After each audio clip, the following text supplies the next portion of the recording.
and welcome to A-level physics at Prince Henry's. I'm going to whiz through the stuff that we do in A-level physics at Prince Henry's. I'm going to do a bit of an advert for physics as a whole, and then I'll give you a bit of nuts and bolts about what goes on at Prince Henry's. Okay, so um, what is physics? Well, that's a difficult question, but it's a very all-encompassing subject. At its heart is a search for the truth. A detailed explanation, understanding of what's going on in the universe, and we are absolutely nowhere near getting to the end of that journey. So the sort of things that we do is, as you've probably guessed, we look at very, very small things like particles, and we see if they are the smallest particles by trying to break them apart. And we often find that they aren't. We look at very, very big things like the universe and how things behave, massive bodies, how they behave with respect to each other. And we try to explain all of this. And we try to ask the question, why do they behave in the way that they do? Not just describe them mathematically, but why? Um, we often find that we're looking for universal constants like capital G, which is the gravitational constant, which tells us how strongly big objects, or even small objects, attract each other through gravity. The speed of light, c, is a fundamental speed. Nothing can go faster than the speed of light, weirdly. And then there are some sort of slightly more obscure ones, like the permittivity and permeability of free space, which tell you how strong magnetic fields are and electric fields are when they're next around a magnet or around a charged particle, all sorts of things like that. Physics is also about trying to help us control the environment, help us to give us power over things that are around us, and make our lives easier. That's in straying into the realms of engineering, but physics is a fundamental underpinning part of engineering. Okay, what is physics for? Well, here's a few things. I'm not going to read them all. These are the kind of subsets or sub bits of physics. There we go. Absolutely loads of them. It goes on and on and on. Pause and have a look if you want to. Okay, the A-level physics course, what do? We start off with some quite fun stuff about particles, stuff that you probably won't have done before. We talk about what's inside a proton. A proton is not fundamental. It's made of quarks or quarks. There you are, two up ones and a down one. There are also strange quarks, and I don't just mean they're peculiar. They are slightly peculiar, which is why they were called strange. But strangeness is a property, a bit like charge, which you will study. We also find that there are antiparticles as well as particles, and woe betide any particle that meets an antiparticle, because it will vanish, it will annihilate, and you will get some electromagnetic energy in return, but the mass will disappear. Okay, wave particle duality, we're getting to some really funky stuff. It turns out that waves, electromagnetic waves, are dead weird. They don't just behave as waves, they behave as particles at times too. They tend to travel, but they don't tend to. They travel as waves, they arrive as particles. And weirdly, you never find them doing the same thing, doing both at the same time. Okay. Electrons are just as weird as waves. In fact, they are waves. They also travel like waves and arrive like particles. We tend to experience electrons much more as particles than as waves, but you've got a few electrons together in a room and they'll start behaving like waves and they'll start bothering each other and interfering with each other just like waves do. Okay, that's a picture of our kit, by the way. That's waves, that's electrons behaving like waves. Mechanics, we're going to get into all sorts of maths here. It's very much engineering mechanics. It's controlling the world and predicting what will happen. So there's a list of a few sort of things that we'll do. These here are the equations of motion. That used to be in GCSE, it's been taken out. So those are the equations of motion. They help us to predict how fast things will move, how far they will go over a certain time, depending on the acceleration and one or two other things. We're going to talk about momentum. A lot of this stuff you'll have studied in GCSE. They'll be very, very familiar words to you, but we're going to develop them. We're going to deepen your understanding, and we're going to add quite a bit of maths. Okay, forces and equilibrium, balanced forces, you may know those as, and of course Newton's laws are in there as well. I haven't put that on the list, but they are most certainly, they underpin everything, Newton's laws. Okay, waves, wave calculations. And this little pattern here is a diffraction pattern. So what happens when you send a laser beam through two small slits? you don't just get two bright spots beyond the slits, you get a pattern, and we're going to explain why that is, and we'll do lots of calculations about that as well. Okay, that's another example of a diffraction pattern. That's when you might have water passing through a narrow gap. You get these odd patterns. We'll explain how all of that works. We'll get into optics, which is what happens when light reflects and refracts at boundaries. It changes direction. You will have learnt that in year 8, and again, part of your GCSE. Materials. We will stretch stuff and we will compress stuff. You may remember Hooke's law. Okay, so the force and the extension are proportional to each other when you stretch a spring.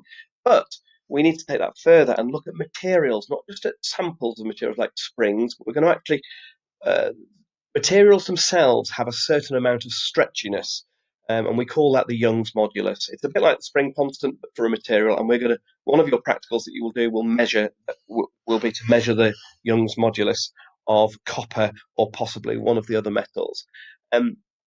Either way, you will do 12 required practicals, which will contribute to what's called your practical endorsement certificate, which is a separate qualification from your A level.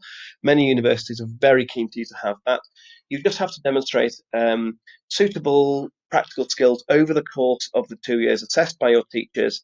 And yeah, we're very, very good at getting people through that. If you're not quite passing muster for that, we just get you to do more experiments until you're good at it. So. Okay, electricity, very much building on GCSE, but we need to really understand what's going on, and particularly you're going to really know what a volt is and what an amp is in some depth and some understanding. Once you've got those sorted, everything in electricity flows nicely, pardon the pun. We'll talk about resistivity. It's like resistance, but for a material. It's a bit like density compared to mass. It's about the material itself. How resistive is a material itself? That's a little explanation of what volts and amps are. So those smiley faces are coulombs. They pass through the cell. They get some joules. A volt is a joule per coulomb. Fantastic. Further mechanics, we're moving into year 13 now. Cyclical motion, well, what happens when things go up and down or side to side, or they go around in circles? In other words, they're going in cycles. This little diagram here shows you that these two are very much linked. If you look at this rotating arrow here, it can generate this wave here, which can also be generated by this object oscillating up and down. The maths of these situations is very, very similar, and we'll get into all of that. Thermal physics, all about what happens when materials heat up or cool down. You might remember that graph from GCSE. We'll certainly get into that. Actually, A level doesn't develop that much further, but it asks you some quite fiddly questions, and we need to practice that. It turns out pressure, volume, and temperature of gases are all related. If you squash a gas, its pressure will go up. Okay, and so on. Oh yes, at the end of that, we'll do a very involved derivation from first principles about assuming that particles are very tiny and bouncy, and we will prove what's called the gas laws without doing any experiments, just by thinking about particles. And it turns out those gas laws are what's been derived by experiment as well. So our thinking shows that we've probably got ideas about particles right. Okay, moving on to fields. Gravitational electric fields, very, very similar. Those lines that you can see there are lines of force. We've got a charged body there, we've got a body with a mass there. Here are the two equations that describe the forces that are involved in those fields. They look very, very similar because they are very, very similar. There's lots of juicy maths in this. We'll also then develop electric fields into something called capacitors, which is a little component used in circuits that has an electric field in between two plates. So very interesting stuff. Okay, magnetic fields. You've done quite a bit about this at GCSE, and we'll start off looking at how charged particles behave in magnetic fields. They experience a force and they accelerate. That principle is used in motors and in generators. A motor is something which converts electrical energy into kinetic energy. A generator does exactly the other way around. Again, lots of juicy maths. There's Fleming's left-hand rule. You've seen that before. There is Lenz's law, which is a nice juicy. Look at that Greek in that equation there. Lovely. Okay.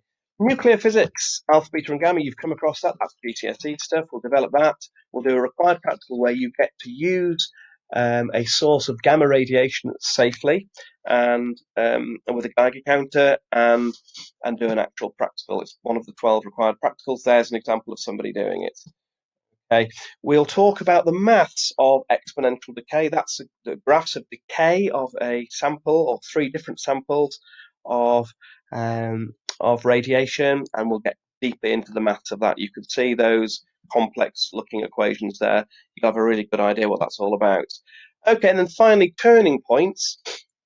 Turns out that Newton wasn't quite right. His maths is very important to us, but it's not quite perfect. Einstein sorted all that out with this factor here.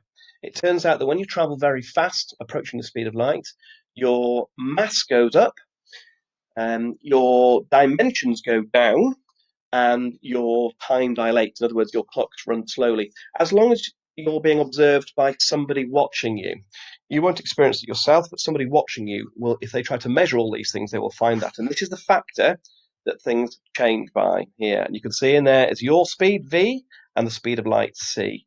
Okay, good.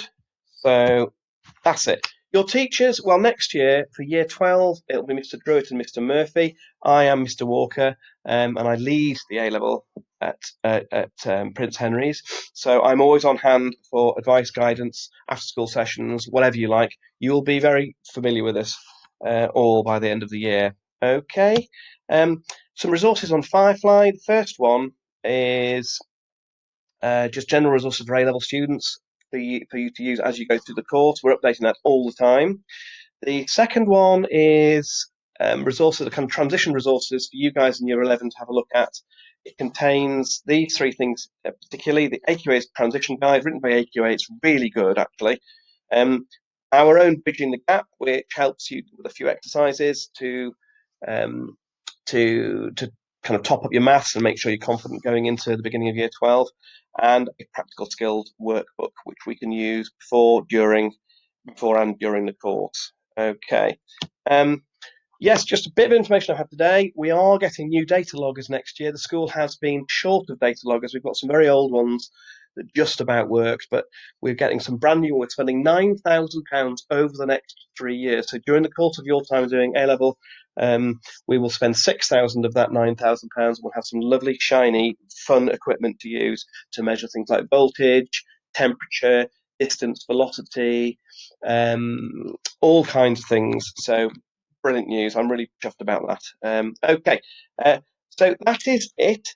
So as I say, my name's Mr. Walker. If you want to send me an email, my email is wra@princehenrys.co.uk. Any questions, very welcome. I love talking physics. I think you'll find all 3 of your teachers are absolute physics geek nerds, whatever you want to call us. We love talking physics. We love doing physics. We do physics at school, at home, and all the way in between. So, and we just love talking about it. So, thank you very much for your attention. I very much look forward to meeting you soon.